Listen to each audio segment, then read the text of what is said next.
recognize Congressman Kiley for 5 minutes to explain the amendment in the nature of a substitute. Mr. Kiley. Thank you, Mr. Chair. H.R. 1069, the Promoting Responsible Oversight to Eliminate Communist Teachings for Our Kids Act, is a very important piece of legislation. I want to thank my colleague, Representative Hearn, for partnering with me on it. It does not need to be said or emphasized that the Chinese Communist Party is responsible for severe human rights abuses and the suppression of fundamental freedoms. And this, of course, includes a long, well-documented history of censorship, oppression, and disregard for human rights. It is equally well understood that the CCP aggressively pushes its propaganda worldwide to try to reshape global narratives in its favor, and it has tried to infiltrate virtually all facets of American society. Indeed, they've set their sights even on American classrooms.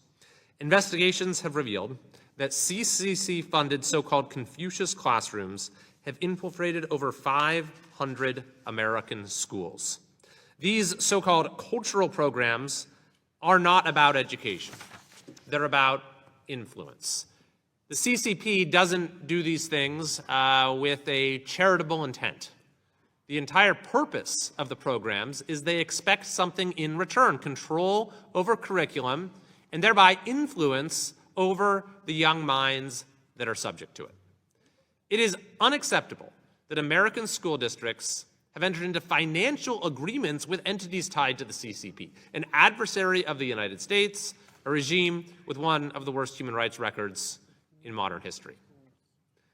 The simple premise of this legislation is that no federal tax dollars should support schools that partner with the CCP.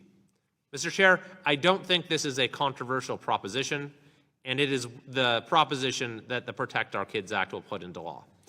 This bill ensures that no federal education funds go to schools that collaborate with, receive funding from, or otherwise engage in agreements with the government of the People's Republic of China.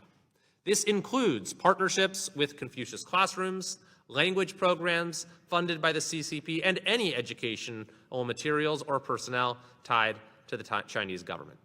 Simply put, American education should teach American values, not communist propaganda. I urge my colleagues to support this bill and to take a firm stand against this kind of nefarious foreign influence in our children's education. I yield back.